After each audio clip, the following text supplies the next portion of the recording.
députés et sénateurs, vous avez un rôle à jouer pour aider à corriger les excès du passé. Vous les collègues du Grand Kivu, quittez les groupes armés, je vais le dire.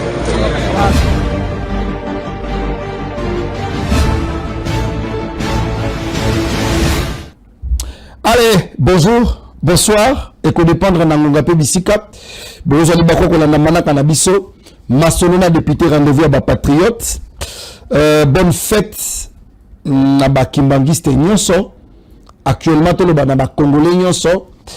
Comme tout le monde célébrer Pâques Lobby, les ali mokolo ya Kimbangiste, mokako swanabino parce que mokonzamboka a eu encore une fois décision. Il y a baptisé Kamba, la ville sainte, en la République démocratique du Congo. Monsieur le chef de l'État s'est décidé d'honorer les dieux de nos ancêtres. Oui. Jésus.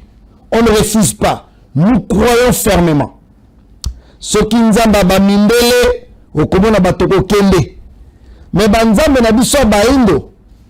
Dieu s'est révélé par Simon Kimbangu et belé bamona rango bombeki.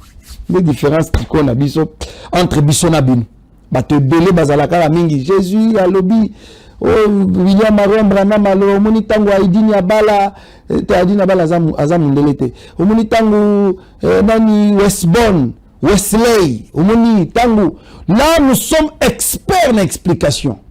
Mais qu'en est-il de nos pères fondateurs de l'église? Nos pères fondateurs na foi.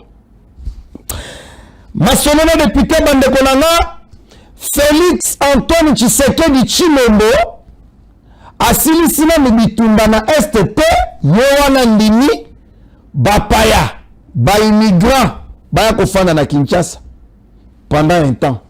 Qu'est-ce qui se cache là-bas? Tshisekedi Alinga de Mamboka Rapi. Masolona député Bandekonanga, des grandes révélations. C'est dans ce nouveau numéro de Masolona député, même de Kotizelu, rébellion et Bongwani et commis cinéma. Bato bas filmane kuna. Fanny Kaj, ba filmé yena mwana Kagame. Ba kzalaki mwasina mobali. Ba vidéo ya ba kinwa. Ba vidéo ya ba membre gouvernement. Ba vidéo sale maka awa ya wekenda kambangu mais ya famille Kaji niveau ba obomba mutu pasi ceux qui garçon mususo je vous dis bande konanga Kinshasa mais to ali awa j'avais demandé aux gens to sepelaka déjà parce que Dieu nous a délivrés na bandoki to resolela suni ni bande konanga population ya Chirunga balamuki bakuti Bandoki a RDF, M23, FC, nanana, bakimi. Bakena bango. Maintenant, ma question c'est de savoir, okendaka wapi. Parce que destination, retour au Salima, ce n'est pas encadré. On ne sait pas batona wapi. C'est ça la crainte on a nazana. Je me dis, baozo na Rwanda, baozo na Somalie, baozo na Uganda, ou bien okende wapi. Chers Congolais et Congolais, c'est la question que nous devons nous poser. Parce que la crainte est que lobby, bateau bassin bisonnet il est très aveugle. Tant que bisonnet directement ils reviennent avec force. Nous voulons que le chef de l'État n'ait pas eu décision pour qu'on délivre la République, que cela se fasse d'une manière un peu stable et que les Congolais se retrouvent. Mais nous sommes le point Salema. Il faut la participation de tous. Tout ça, la thème comme le tchake, bitumatotikela no Tshisekedi, bitumatotikela no baï politique, biso peuple total. Le pouvoir se donne que par le peuple. En dehors du peuple, il n'existe pas le pouvoir sans le peuple. Naba Congo ya lelo, naba génération ya biso, pour ben na ministre, pour ben na mokonzi, pour ben na député, il faut qu'il y ait un peuple. C'est pourquoi tu rappelles qu'il y a toujours souveraineté à peuple dans la constitution. Autrement, on a tout changé. Papa, tu as un frère,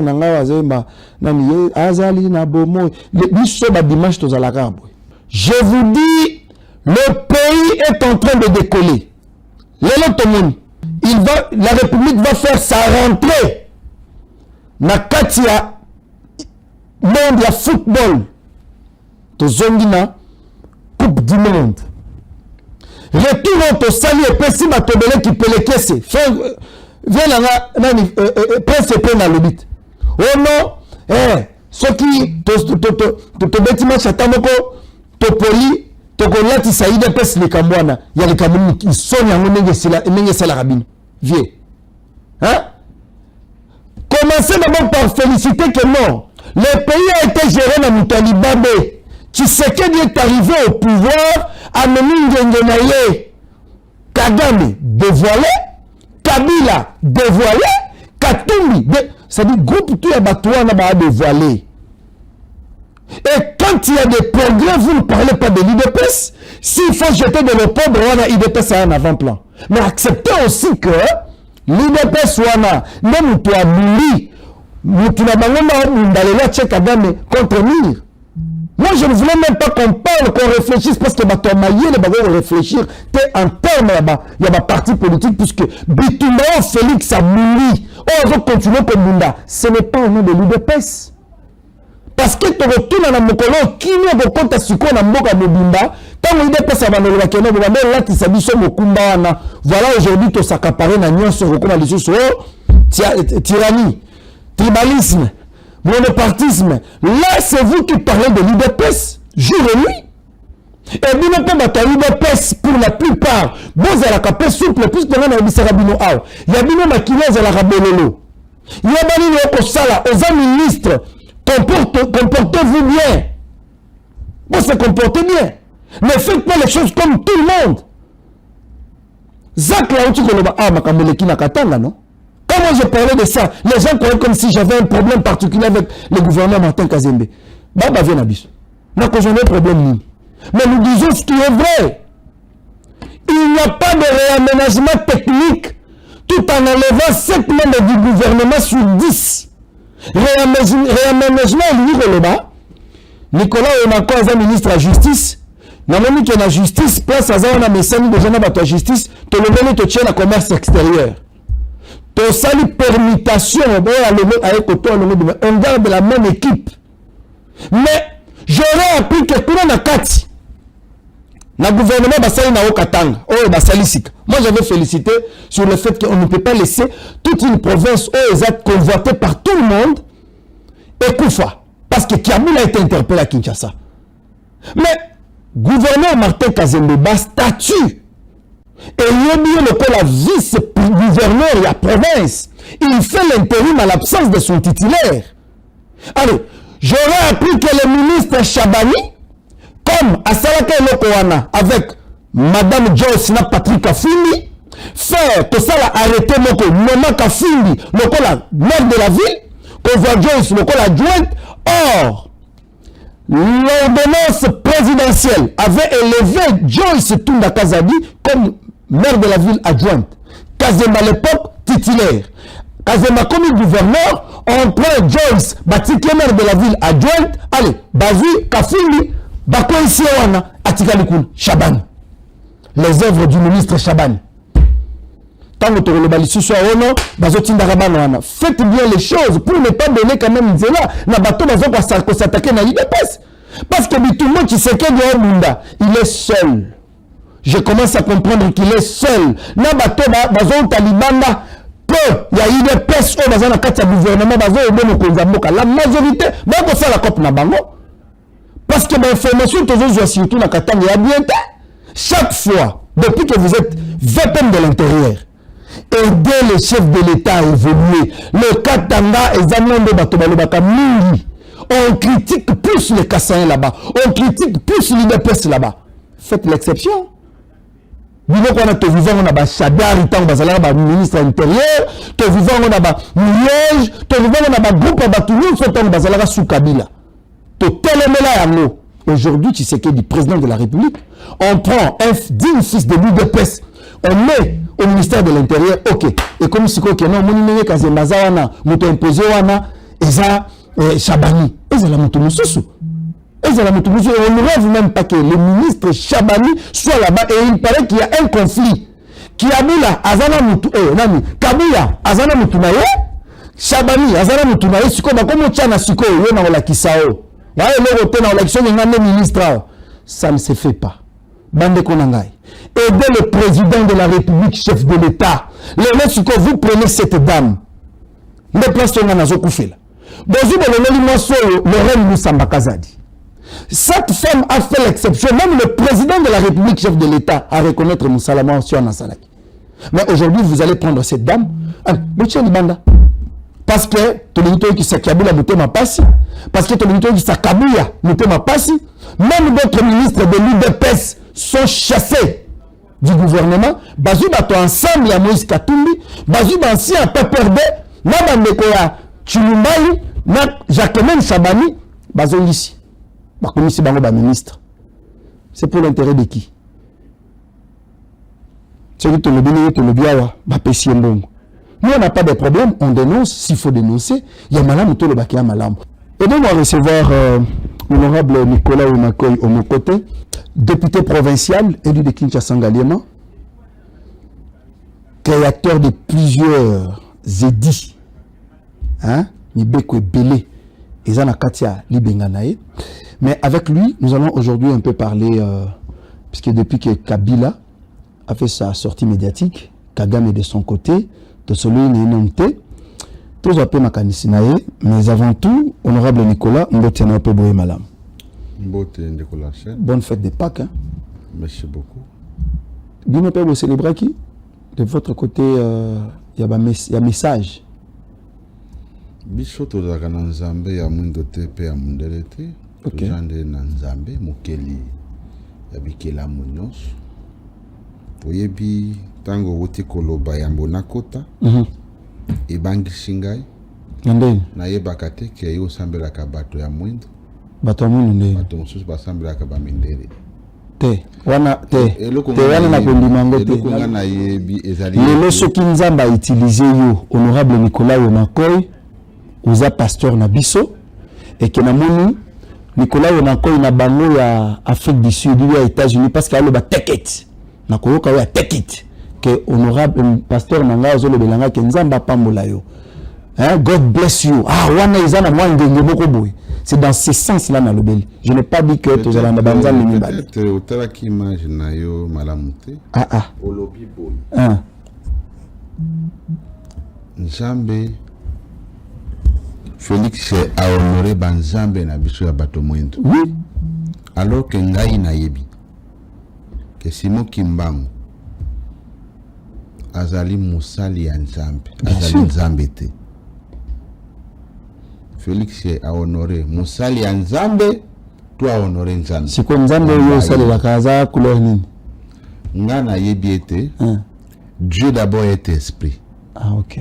Nzambe aza molimo. Nzambe akufaka te. Salanga na koma Nzambe wana sema kalamba hein. Asala biso to koma banzambe. C'est-à-dire que na kopi ko kela. Wana lobi kalamba. Honorable Nicolas Oumakoy au mon côté. Tshisekedi Félix prend la décision en collaboration avec les États-Unis. Ba yamba quand même ba immigrants américains awa na mboka. Pendant ce temps tous on a lisolo ya mabe. Ya ba Rwanda oto yamba awa. Misusu ba mikomisa ba nyamulenge. Misusu ba mikomisa soki mbele ba komi ko réclamer mabele o bazala na ngote. Mais apparemment l'histoire va se répéter. Tshisekedi accepte d'accueillir les immigrants américains ici au pays. Bakotia bango na Kinshasa awa malgré et belé à bato bazana Kinshasa, beaucoup de situations n'ont jamais été résolues. Banzele za d'abord na kao, mais sous bazo bimisa malem, situation économique, sociale, mais au moins Félix Tshisekedi va accepter d'accueillir les immigrants na Kinshasa en attendant balandela ma dossier na bango, c'est-à-dire les États-Unis à côté ko yamba bango te, a bengani bango na ba Congo. Pendant ce temps, ba bomisana ba dossier na bango, o ba na ba dossier clean, bazongi États-Unis. Le reste, allez, bazongi o ya ba Rwanda ba kei, o ya ba Uganda ba kei, je ne sais pas où ya wapi. Pendant ce temps, je ne sais pas qu'est-ce que les gens là vont faire ici au pays et nous avons quel budget et quelle capacité d'accueil na Kinshasa pour na koyamba bango. Vous avez 5 minutes non-stop. Merci beaucoup Ndeko Larsen. Nous avons profité de micro na yo, na souhaité ba condoléances. OK. Na église de la compassion, la moisson La moisson. Oui, oyo kufeli pasteur Nabango, pasteur Amis. La moisson, ils appellent à Branamiste. Na évité ce qui est dans le problème là-bas. Tu n'as pas de problème. Pasteur David Balengela, Balangana, il est le thé à l'objet. Pasteur Amis à Koufaki, le vendredi. Oh là là. L'église a été la dédicace à l'église à Koufi. Et Paiwa, puis Sœur Abigail, qui n'a qu'à mingi Koyemba. Oh mon Dieu. Nous allons souhaiter un bon voyage à Chikapa. À Koufeli à Chikapa. Oh là là. À l'église, je crois, à côté d'Andorokuna, une grande église. C'est lui qui avait d'ailleurs commencé l'église à message dans Lodja. Ok. Et voilà, nous allons souhaiter l'église Mobimba condoléances les plus attestées. Makambo, il y a. Les immigrants. Les immigrants. Au monde ba Congolais belé ba yeba kaboka sia mokozamboka te. Honorable Makanisi na yo. Oui. La scène benga moloa. Oui, to solo là. Kolonini. To sala pe accord kala na États-Unis. Oui. To raga ba na Rwanda. L'accord signifie l'argent. Ou yebi ki accord wana biso to signé. Ezalaki signé entre Angleterre na Rwanda. À partir ya effort diplomatique na biso nde ba suspendre yango. OK. Biso to signé yango makamba l'art. Soki mbongo wana. Siko batwana bakoya na mbongo. États-Unis a lobby a kopesa nyonso mbongo. Bango bakoya na mbongo ta. Ils ont le tout ça bango prison a to garder bato na ye. Mabeta wapi. Maintenant la crainte c'est quoi? Mokonzi ya mboka toza na ye avant signer likambo. Ata la kananu souci ya mboka. Atali la rezali. Oye ko kotonga manzela, et ko sala makamba kurana mai. Et puis to koyeba, to za mabele bele. Soki to clôturer sika moko beto bombi bango. Ba soda ba yeba kengeli bango. To zu ba miyo to tongi mboka mabeza wapi. L'essentiel est que mokonzi ya mboka yambo ete acha mukoloto na ye à chaque accord atalaka intérêt ya mboka. Okay. Il a pesé les pour et les contre. Atali makambo nyos Italie insécurité. Oyebeza makambo musu to komantaka to yebi continuité. Mbala mingi to saflamaka na makambo oyo to yebite net na kata to komi wapi aw. Nde to zali ko sala émission awa. Nana yebi to za bato boni na kati ya salle to za ko sala émission. Ezaka yanga na yote. Ouais. Mais là bato mususu nana tangi accordé, nana yebi continuité, il commence à y mettre des points de vue négatifs. Je non pense mais que honorable tout c'est par rapport il y a passé Nabiso ça la garant de la nation oui. Et du bon fonctionnement des institutions. Mokonzi ya mboka azu décision ya malam parce que à Korwana ezali ko vraiment ko pesa lisusu vitamine na collaboration entre la République démocratique du Congo et les États-Unis d'Amérique. Selon ma lecture Entre les États, oui.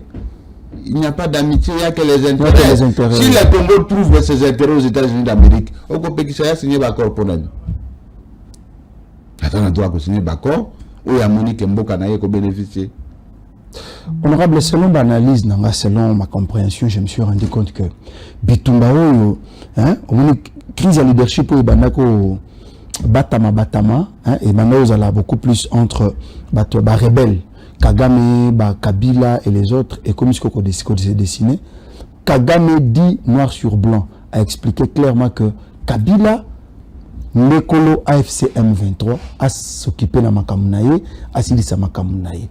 Est-ce que le Kabila a violé intentionnellement le statut à l'ancien chef de l'État, ou bien il a une bonne guerre, il s'est rendu compte que les Fayoulou, et les autres ici, les Kamoun, ainsi de suite, il est l'opposition, il est le seul, même maintenant, n'a pas pu, lui-même, peut maintenant s'engager pour nous rencontrer à ce qu'on dit tout au Bunda, et tout qui est dans ce sens-là. Ou bien, bon, à nous donner plaisir davantage.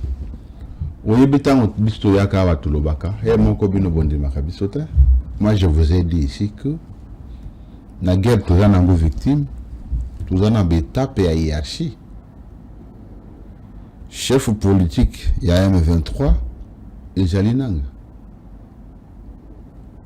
Mokonzi Anang et Zanan, ils ont Joseph Kabila. Mokonzi Joseph Kabila et Zanan, ils ont Kagame. Joseph Kabila, Kagame et mon Kalobete. Kabila passait par chez moi pour aller à Goma. Alors bien de manière claire, que Kabila les kaka et pas naïe. Si Kabila veut combattre Tshisekedi en passant par le Rwanda, quel est le problème? Mais là, comme on a d'ailleurs regretté les alliés étaient Joseph Kabila, après avoir dirigé ce pays, à sa place, Félix Azaramabi Azaramalam, il allait rester au Congo. À Salaba Misala Naï, Bajardin Naï, à Bokola, Bananaï, à Kamba Mwasi Naï, à Salamakamoumous. Non, mais il est libre, il pouvait aussi même aller aux États-Unis à Fanny, calmement. À ce stade, d'abord il est déjà condamné. Est-ce que c'est ça le problème? Tokoki Kobengaï, le sous-chef de l'État, il n'a plus ces privilèges-là. Il est sénateur à vie. Est-ce qu'il est encore dans les critères? Non, mais sénateur à vie, il a violé intentionnellement. C'est comme ça que Nakoki Kosenga, Nandekonangaï, Mojimo Papi Kitenge, Alandela Makambo, il y a loi wana oyo kulutu nabiso, mokozi nabiso Eliezer Atika, portant statut des anciens chefs de corps. Très bien. Et chef d'État élu. Et Sengeli Alandelango pour réviser Mobeko wana. Pambate, il faut bâtir na kati ya Mobeko wana été, ce qui est ancien chef de l'État. Quelles que soient les raisons, ce qui a na rébellion, bah certifié en nous, il n'a plus le droit d'avoir le statut d'un ancien chef de l'État démocratiquement élu. Bah avantage il faut écouiller. Il faut que la loi puisse le dire clairement. Et donc, participation à Kabila, dans M23, ils ont dit sous le Kamboya Massapo. Ce n'est pas le Congo qui le dit, mais c'est Kagame qui a fermé haut et fort l'interview à Salina, Jeune Afrique. Mais pendant ces temps honorables, quelle sera la position des Congolais? Oui. Fayoulou, Azokokate, Kabound, Azokokate, Yango Yemoko, Azou commande à l'opposition. L'opposition ne touche pas aux armes. Mais il a toujours dit ça. On s'oppose aux idées. On ne s'oppose pas aux individus.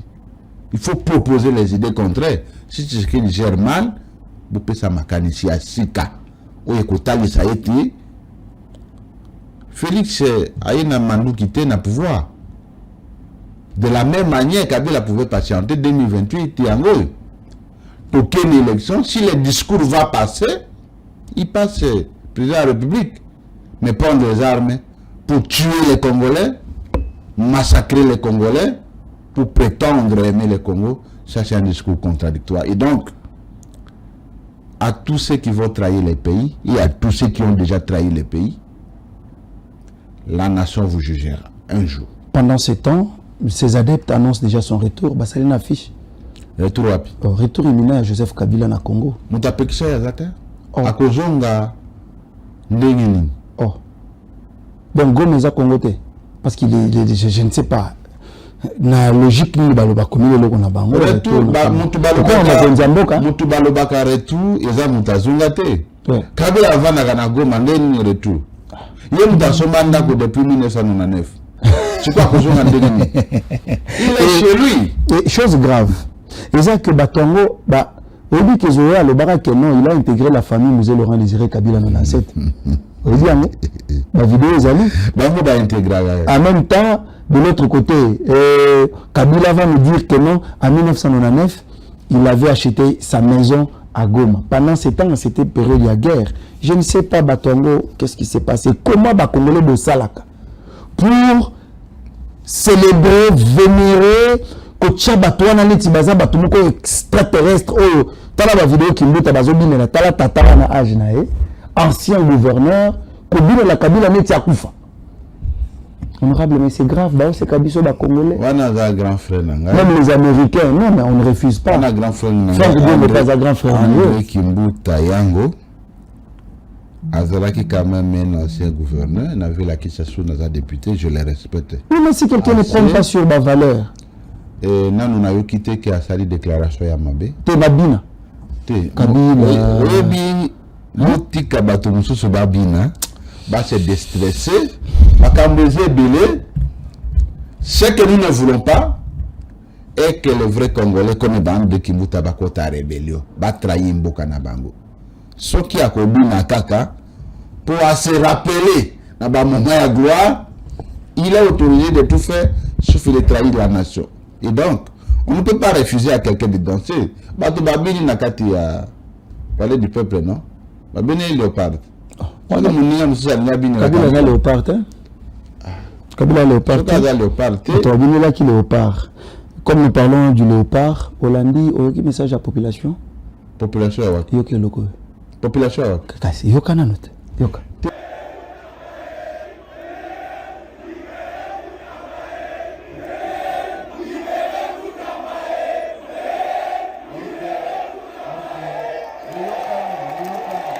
Lobi Oyoki Bana Kinshasa. Population à Kinshasa. C'est moi qui représente la population quinoise. Ok. Isayote? Batowana. Ceux qui ont accueilli la campagne, comme moi, Moutama, Senga Ngai, na kinde kuchela evo. Na minute au kolobate que nous autres représentent parce que ma mère aussi là n'a pas calate papa. Tous en la scène Benda, nous avons au moins 20 millions d'habitants. Bato baloba kiwana bakoki 10 millions. Donc yo lingobo ya bakinoise na bakino batonda ki balubi. Naza d'accord que bazali mandat na bakinois. To bakiseli mandat na ngamba mutamba. Ah, au moins que ça na ba intention. Ou bien que makambo ya. Ozo makambo mutamba. To bandaki d'abord wana. To bandaki d'abord to bakiseli mandat. Bakinois balobi nini? Oh. Bakino oyo betela to lot. Babakiseli mukonzi mboka manda, oyoka kite oyoka kite. Yami bale. Bakino ozo le bawana. Balobi na mukonzi mboka ke ba policier ya VPM Chabani bazo kangaka bango. Ekozala kaka. Baloyo tolongoli bini libela. Congo ezongi nesika na yango oyo sengeli ezala. Alors nalingi napesa nanu matondo mingi na Tatuseba kochi na biso Tatuseba bobetela ye maboko makasi po yende moto asali ke makambo oyo ekoka. Napesi pe capitaine Chancel na bandeko na ye nyonso merci mingi.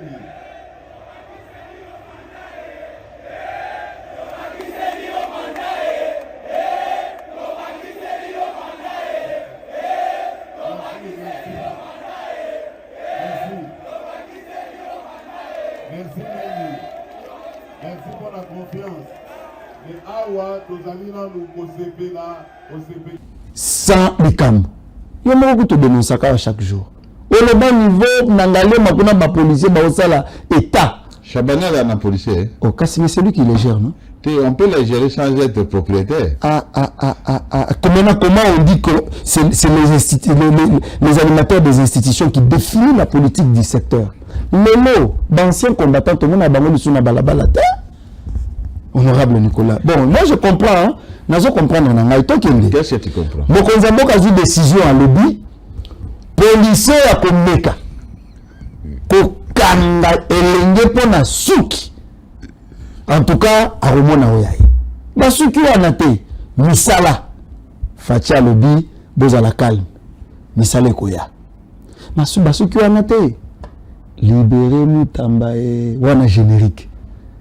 Mokonzi Mboka Lobi et Yokani.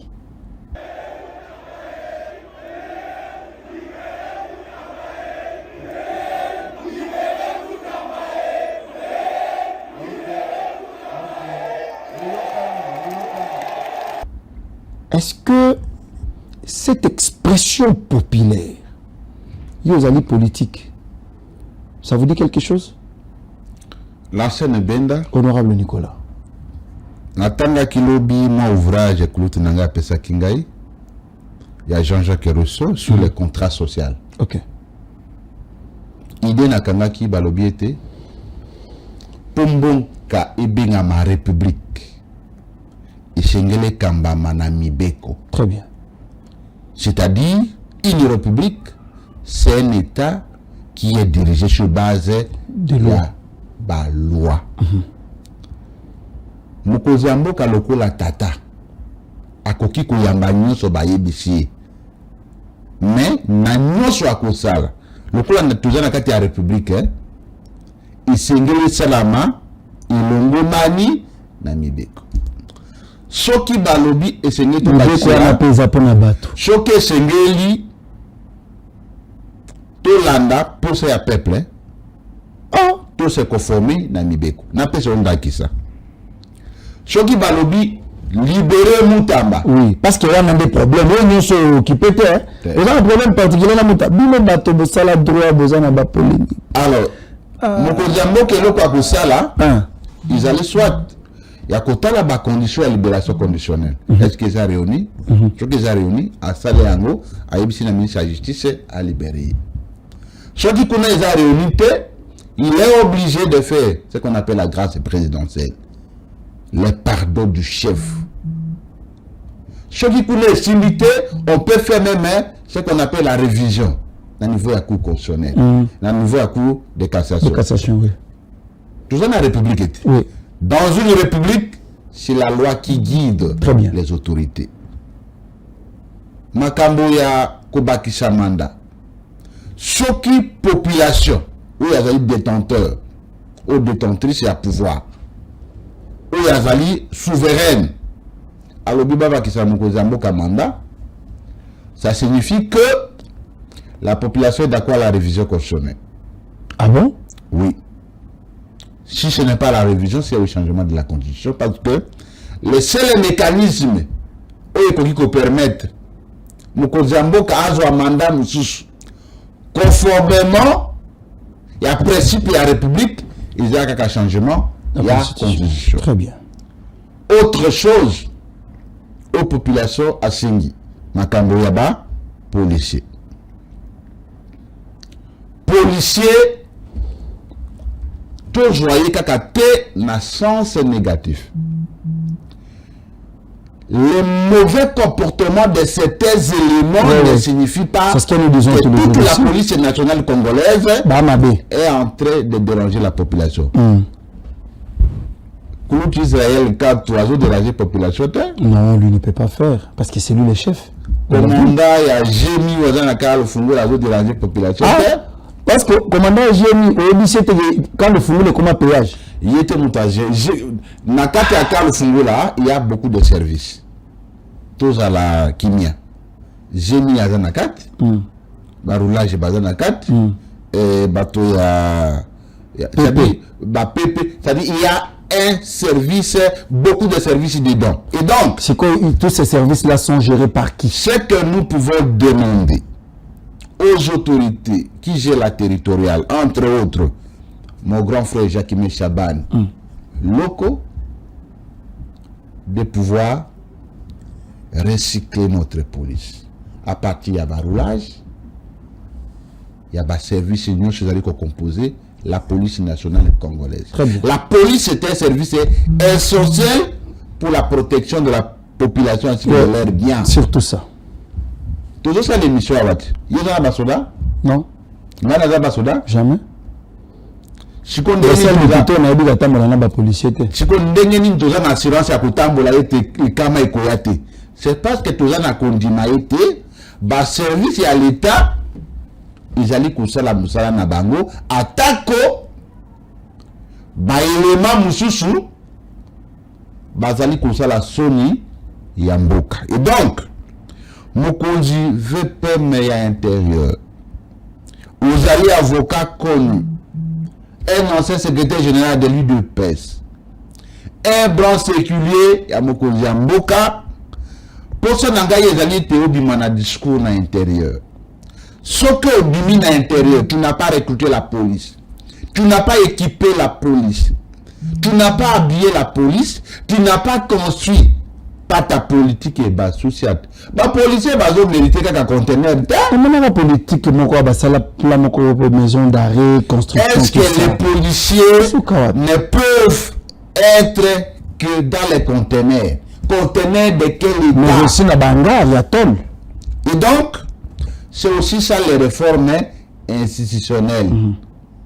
Kosunga Mkonzi Mboka, ils ont accompagné été na fête à l'OPA. Ouais. Tu peux ne pas être là, mais il sait que tu es dans mon cœur. Bien sûr. Mon considéré, mon akaye pamba pamba ta. Tout le monde qui en abandonné, les gens ont parlé d'Eliezer à son absence. Et puis mon considéré, il a gagné succès. Et aujourd'hui, on parlera de Boudjim, qu'il soit là ou pas. Bah, tu vas dire que c'est grâce à lui que Yambo Ananazali Kota la Namokili était. Tango Balongoli Didier Boudimbu na hydrocarbure. Et là, bato bakanisa qui est dans l'Iran na politique. Oui. Ata ye moko. Abaki me maman. Ah na koufi. Batini na garage. Tu sais, il y a des gens. Il y a des gens où il faut y akoma pour makambe bonga na secteur wana. Mais honorable. Et mon azoli là. Non. Quand Mazol est là, moi je le voyais,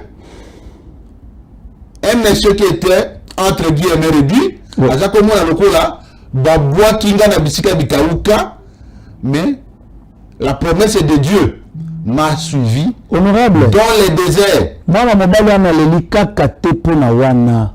Allez là, rapide ce. Bagangster, il y a politique na bino. Oh, Aïbi Mbongo, il a subi beaucoup d'humiliation. C'est Pierrot Moudageno Fundaït. Pierrot Koutouté, Pierrot Zalibana Mabitumba, Didier Boudjimbo a connu la guerre à l'interne, ma collègue n'est pas ministre. Oh, il a détourné, Jeff doit aller là-bas, tout si Abandako est là, il a compris que les Arabes étaient là, mais fruits étaient là, mais Makamabanga. Au moins, ancien combattant. C'est compliqué. Ancien combattant, il sera là, non? Les lois bato bakomi koluka ba comment ça va démarche ba combattant. Mais ça à la tête de Colasen. Honorable Nicolas. Mo bondo oyo. Na auto sur na ma bondo mkalamiti ha. Ba le besoin de les aider à katé to nito bimate. Oh, oui. Ba mission la pacification yat. Oyebi eloko eleki kozala crédible na vie ezate. Ce qui bato bayebi ete mwana mobali wana azana ba vertu azana ba valeur. La scène ndenge formateur nangai kolutu nangai chef nanga tambalo bakayete ezali loko moko nzambe ala kaka bato mingi de plus grand. Alors je ferai ton nom grand. Ouais. Je ferai ton nom grand. C'est-à-dire, le lingue n'a qu'au sale la yo. Qui peut encore oublier les noms de les dans les grands bandouds? Et les aides à la Maroc. Félicitations yé. Remerciements à gouverneur et à Kwang, le bonsoir chef d'État. Merci pour les aides. Parce que ceux qui disent que c'est la Kabousalati, ministre délégué sur la Kate, n'a maman souminois. Après ça, il y a une continuité. Ce qui peut vous faire après ça, il y a une bonne note. Et les aides, mais ça m'a élité. Conférence, il y a un gouverneur, na Gaba, nous nous ça a maté. On a comme on a un acte à sabotage. Babomi, bato bakati, bato mitou. Pour na kola que nous sommes dans un bon état. Et donc, na premier ministre, Maman Judith Suminwa Tuluka.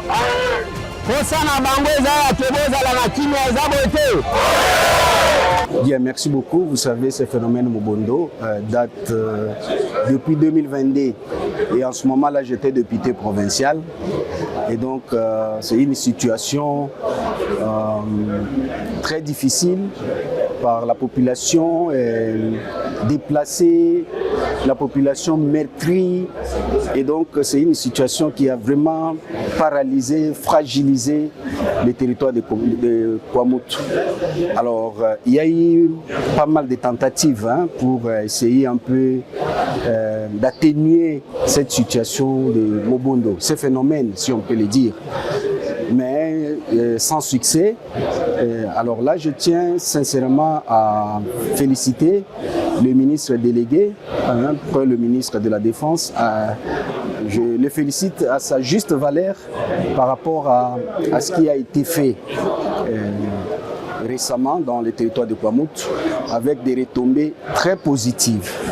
Et donc, nous sommes très contents en tant qu'autorité provinciale de ce qui a été fait. Ndeko na biso nyonso bazonga bamboka na bango kimia ezali bazonga baoyo bakendaki wapi baya bitumba ezali susu na Kongo te bamimbondo bazali susu te ngai awa nde nazoloba awa nauti kuna bandeko na bino ya bateke baza bandeko na bino nenye moko na uti koloba pe na papa bayaka baza ba enemi na bino te boza bato moko toyokani.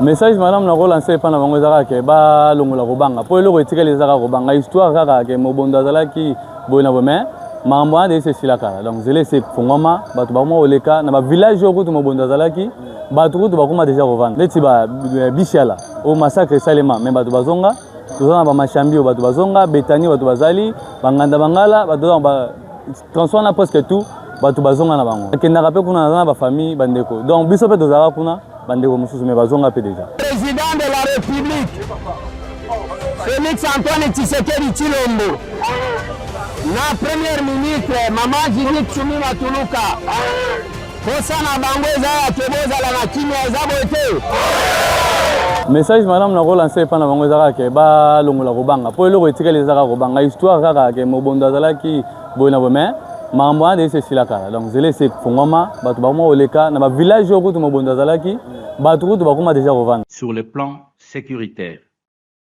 c'est ici pour moi l'occasion de remercier le chef de l'État qui, par l'entremise du ministre délégué près du ministre de la Défense nationale, son Excellence Eliezer Tambwe, qui vient de mener des actions visant à lutter et mettre fin au phénomène Mobondo, lequel constitue une véritable menace sécuritaire aux conséquences dramatiques. Je voudrais aussi souligner et saluer ici l'initiative combien louable de son Excellence, Monsieur le Vice-Premier ministre, ministre de l'Intérieur, pour l'organisation d'un forum de paix dans les provinces touchées par les Mobondo, dont évidemment le Kwango, en vue d'une éradication définitive de ce phénomène. Na premier ministre Mama Judith Suminwa Tuluka kosana bango ezala kebozala na kimia ezabo te.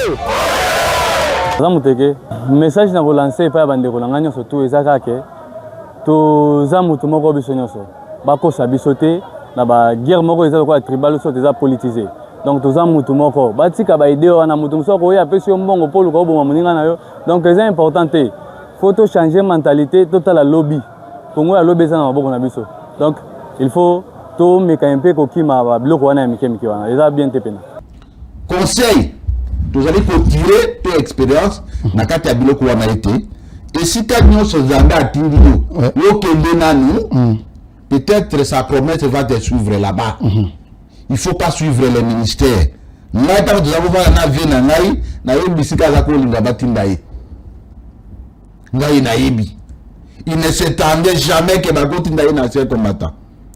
Azaki na ministère na ye moko ba ministère na ye ou azaki na rebouler yango na mutu. Comme Dieu connaît la fin avant le commencement, atali ete mwana na ngai natinda ye kaka na sécurité parce que elongo eleki sécurité eza te.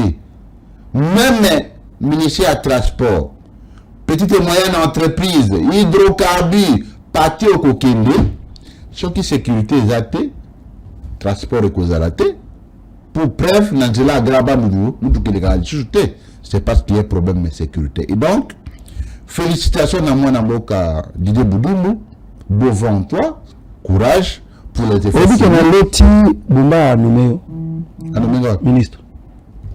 Wapi te na loti nga na moni te ministre wapi me nayebi ke peut-être lokola yo kotambola na banzambe ya bato mwindo problème ezate bango nde baye koespérer problème ezate soki banome nga ministre.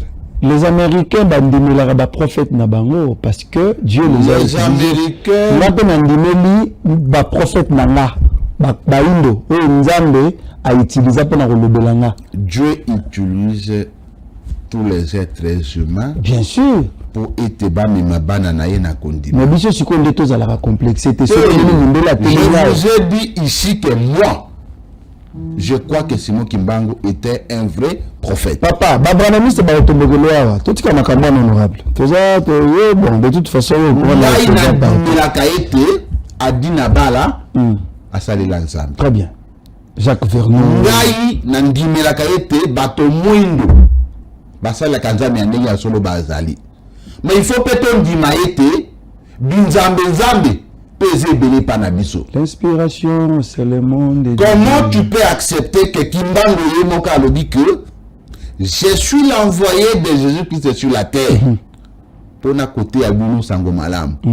Et à Outi Kokende, Bamususu Balobi non, Azanzam. Yondo Kominzambe, Tipouana Yete. C'est ça le problème aussi des Africains, mais Babouko ya Bisambila Sambila. Les Américains ne croyaient pas qu'à leur prophète, Pambate, ce qu'on dit, Israël, en Amérique, ils ont un prophète américain, c'est parce que l'Amérique croit que tous nous avons un seul Dieu, et ce Dieu-là, c'est le Dieu d'Israël. Ce n'est pas le Dieu des Congolais. Les Congolais n'ont pas leur Dieu. Hier, la cité de Mouranvia a été libérée. Ces gens-là se sont retirés. Basali message na bango. Mais honorable, moi ma question c'est de savoir. Toi, nati bazo kende toye bate baoke wapi.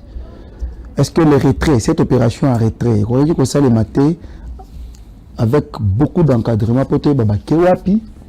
Babimi pe soki babimi to kangi to dit que ba élément na biso sécurité bazawana ba sécuriser mais retrait o ça le maké ba troté ba keto éviter ba ke ko sala nini pendant ce temps ba sala nini vous ne voyez pas que c'est risquant, ça risque un peu de nous revenir na nenga mabe la scène benda honorable ils ont makambo sala ka ba salon na ba chambre yo yebakate très bien verbe avancé que et soukana na mona kilobi azobina. OK. Azobina na kenda uchela batu mai. Est-ce que musala ya révolutionnaire ils a la pompe ya mai? Ah ochepe azobina. Abini makasi. Oluka ki français a gouverner na bango. Mais ça non. C'est pour les français. Ils ont pas français. La langue officielle. Il y a administration, ils ont français. Le coup là n'a pas changé. Biso nyonso tozali kolikia kokamba mboka na ba niveau nyonso esengo toyekola lopoto. Très bien. Et puis na yebite sur base de quel critère ba mona kaka ye mutabongi. Tout un gouvernement na ba cuivre nyonso bazwaka. Ba or nyonso bazwaka. Yoko ba moni ya mutuya ezalende ya kochela bato mai na kibumba mai yango ya nini. Chose grave baké ko bina. Un révolutionnaire ne danse pas. Non. Un révolutionnaire ne se joue pas. Non, bango nde babizu wakati. Honorable. Ba révolutionnaire. Révolutionnaire na basi. Omoni bazo munde la basi kuna tous les jours hein. Makambo yali koloba ya fanikage. Makambo yali koloba ya ya yoso yokake musée bakangi na mwasi na zamba. Rien. Mais vidéo on appelle, il paraît que ça. Et donc ngai makamba mitakala ya bato na linga kutala ngote na koki koyebisa ete soki mukozi ya mboka toyoka na États-Unis ke boyambela biso ba migrants To bingina bino bananga. Il faut te yebisa bino. Honorable, merci. Mboka na mboka, yebi eloko ezo poursuivre.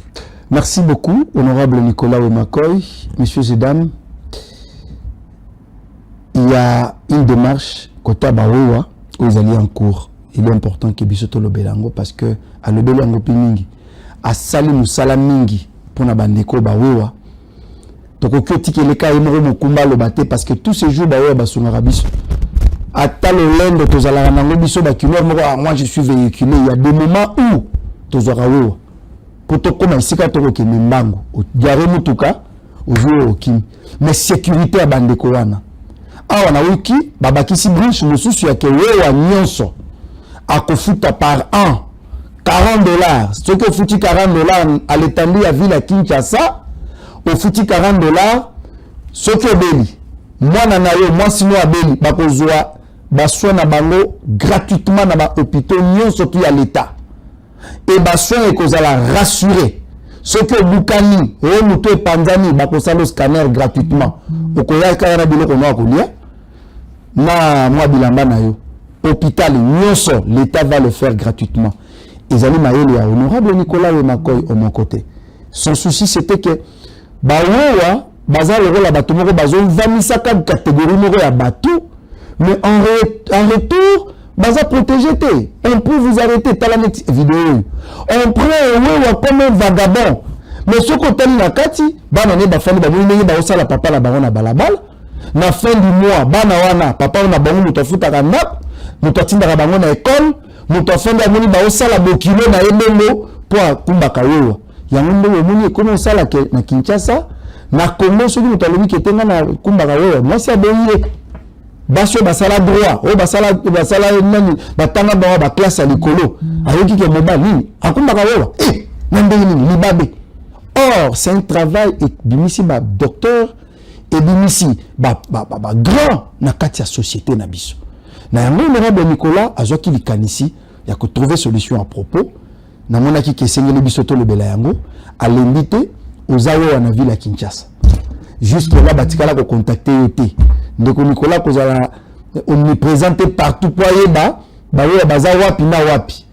Ozawewa omoni ko kumba moto na yo oza posa ya sécurisation au bénéficier pe na loi mubeko o ndeko Nicolas memi na assemblée provinciale à Kinshasa prière de nous contacter na kopesa bino lobby ba numéro il y aura un spot o ko banda koleka pour na ko sunga ba o nyonso pour botungisi na mingi misusu ko benga ngai comme biso bazo ki pe biso te il ne va pas connaître le problème de tout le monde et c'est de biso de to averier pour tous mila kisa asunga biso tokende longo. OK, yango na eto sur la nabino no. Mobeko na lobeza ya banani? Est-ce que ça mobeko na ngai? Ça mobeko ya ba député, ça mobeko ya ba wi. Mobeko wana eye pona kosala nini? Pona kosi c'est loko ya liboso tracasserie. Eloko ya mibale mobeko eye nango ezali pona kolongola epekiseli ya kopula na Gombe za mabe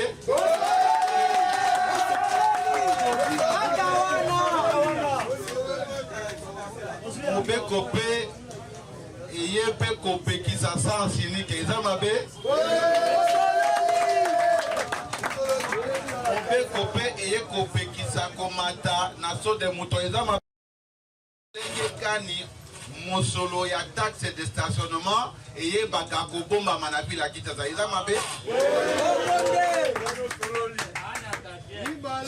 et donc obeko wana yeye ko batela bato bisatu mutu ya yambo eza d'abord wewa pona lobaka bisika nyoso na lekaka wewa aza moumbu te nous avons la carte. Carte wana boza na ngeze ya ziko. Eza ya ziko no? Kokumba tukutuku eza musala ya lokumu. C'est une profession. Babenga gango la vente des services. Vous allez koteka otamboli. Eza ya kokula wewa te. Eza bongo te? Musala ya policier eza ya koluka bakuluna. Eza bongo te? tokopekisa kabasele abanda kolanda bawewa eza mabe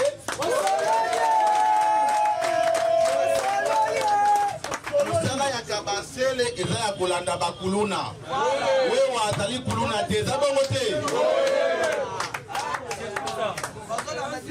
wewa soki asali mbeba po mbeba mpe eza epa na bino asali mbeba bonjour mwana mboka kombo na nani Gabriel nani Kengo Andulu mwana mboka Kengo oza na sens unique est-ce que ozomona te ke otambula na sens unique eza mabe po mosala mpe ya leta eza mpe ya koteya oteyi bato ozongisi bato babengaka nouvelle citoyenneté campagne nazolinga nasala yango wana akosala babage wewe aza mungamba ya policier te ifo kokanga ye na botosi za bongo te tracasserie ezali mabe soki wewe azaki mukanda tuna ye yango na botosi za bongo te mbongo ya taxe de stationnement eza mbongo ya banoko na bino te otia yango na libenga ya ville ya Kinshasa pe tunga ba parking eza bongo te mobeko ezali koya nazali kolika na appui na bino koloba kovote yango na kobenga meda boya na assemblée provinciale ya Kinshasa botalisa bango ete ngai naliki bango ebili eza bongo te banani bakozala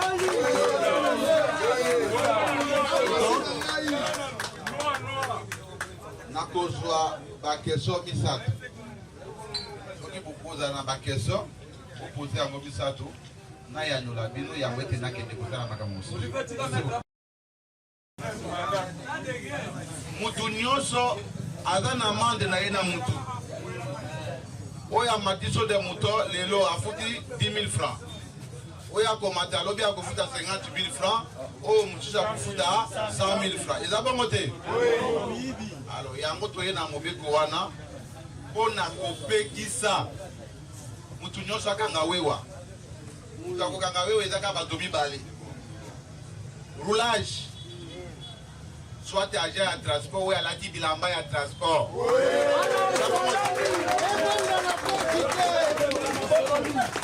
ata aza ya agent ya transport il faut azala na ordre de mission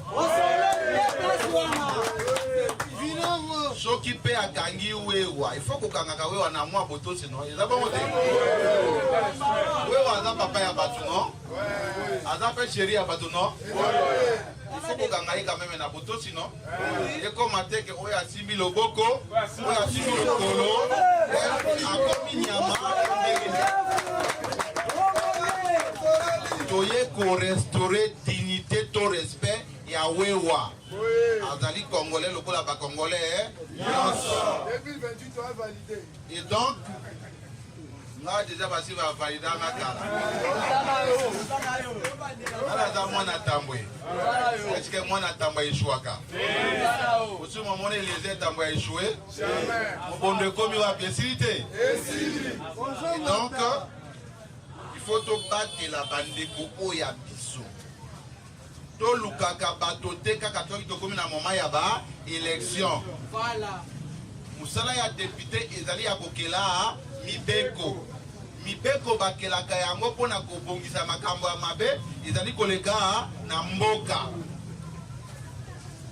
mobeko wana ye kobatela wewa contre baenvahisseur banani na bengi baenvahisseur basoda oyo bazali kokumba moto na Gombe bapolisier bazali kokumba moto na Gombe oyo akokumba moto efo ezala kaka wewa oyo ville ayebi pamba te na kati ya kokumba tukutuku wana bakriminele bakoteli bino no bakomisa bawewa bakriminele no ete wewa azala criminel donc il faut toyeba moto nyonso eza makambo ezolika na commune wana te okosala identification ya solosolo ke mutu nyonso nani medala o 001 oza wewa Congo bilamba ekozala 4 bilamba ya Tchango bilamba ya lukunga, bilamba ya funa na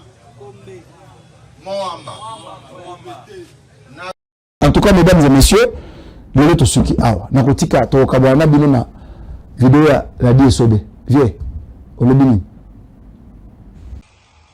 Ouais. Bonjour, bonsoir, Bandeko. Donc, Nabi Kebozo Landanga, Oezabongo, artiste, Nabino, comédien humoriste, la DSOB, le roi du rire. Na bosanité kopesa, Docteur Mugijo, Ambote Belé, na bosanité kopesa lisusu, honorable, monsieur le ministre, Papa Nabiso, Eliezer Tambwe, Pesio Bambote Belé, Papa Yoyebi.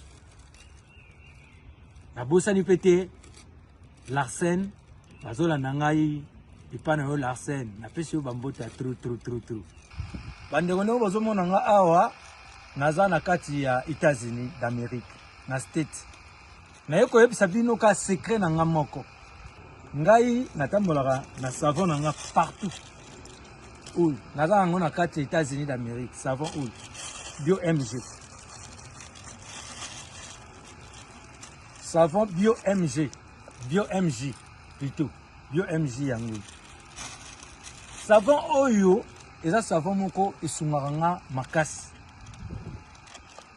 ngai boyebi loposo na nga ndenge ezalaki soki nazoleka na nzela donc fo nabatamaka bato mpo calandre ezalaki ya kokufa ya kobeba oyo nga bio MG natambolaka na yango mpo nayebi ke ezosunga nga nakosala susu riske wana te nabebisa loposo savon oyo ngai nauti na traitement bozomona lelo te na ngai eza uniforme nauti na traitement ntango traitement na ngai esili docteur akomeli ngai mafuta na ngai apesi ngai savon na ngai nasokolaka na yango ngai ladi esobe oyo nakomaki lokola référence ya bato oyo babete bilongi ezwi batampo mukamate soki moto abeli kaka azwi kaka abebisi loposo na ye na ndenge na ye ekomi yo tala akomisi elongi lokola la die sobe.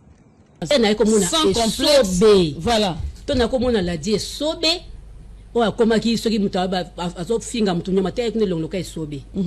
Parce que comme qui critiquer pour sobe nengazala qui long nenge komaki. Ton est ce que mon président l'a dit. Il n'y a pas eu traitement et pas docteur Mugijo. Nani oh docteur Mugijo wana kanga. Mais lelo la die sobe lo na comme toko. Yo suko otikali wana otikali bando lo basko otikali ne lo nyanana.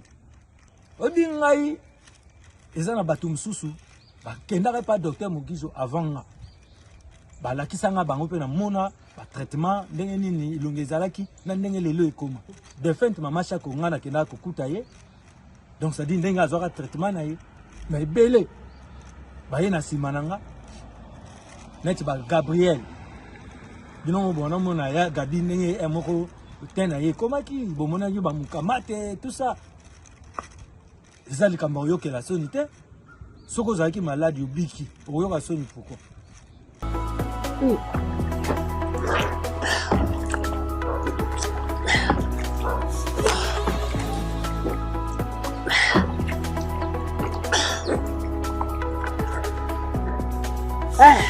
tosali ndeni omoni face sans filtre donc bazozwanga na caméra nasali elubu na caméra bazozwanga na caméra sans filtre tobi ndeni nana kusha poudre te nape na ride te ride peza te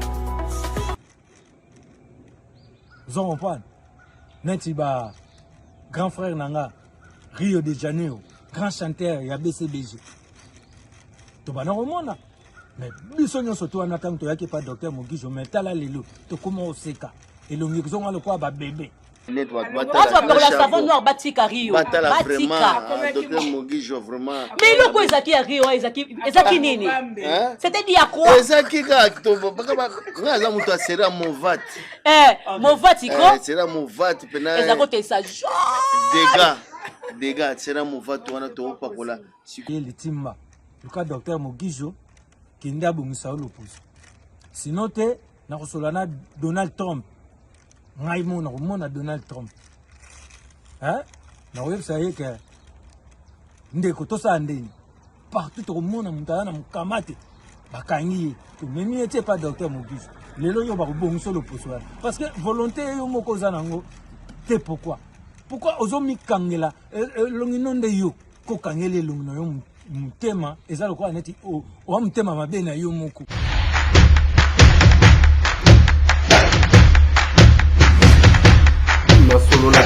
Honorables députés et sénateurs, vous avez un rôle à jouer pour aider à corriger les excès du passé. Vous les collègues du Grand Kivu, quittez les groupes armés, je vais le dire.